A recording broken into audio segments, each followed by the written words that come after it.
Aujourd'hui, je vais vous raconter une histoire. Alors, une histoire pas drôle, mais une histoire vraie. Ficron et Maillon sont sur un bateau. Pardon, Macron et Fillon sont sur un bateau. Et sur ce bateau, ils sont les cuistots. Et depuis 10 ans, ils servent aux passagers, c'est-à-dire à nous les Français, un menu carrément empoisonné. Ce menu, ils nous l'ont mijoté avec 3 ingrédients. Soumission, submersion et déclassement.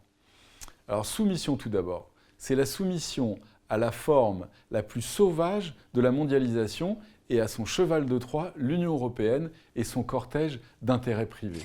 Fillon et Macron voudraient pouvoir tranquillement continuer à vendre la France à la découpe.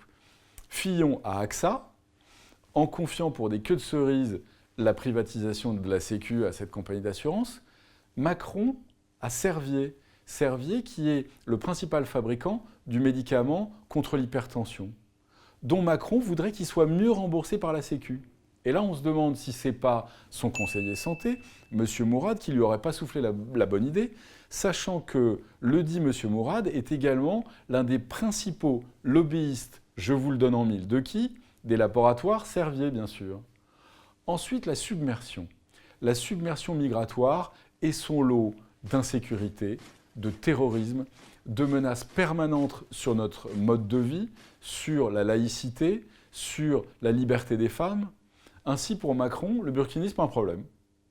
Quant à Fillon, il n'a rien trouvé de mieux que d'aller inaugurer la grande mosquée d'Argenteuil et de se faire prendre en photo avec une petite fille voilée qui avait même pas 4 ou 5 ans. Ensuite, le déclassement. Eh bien, le déclassement, c'est la régression économique et sociale généralisée.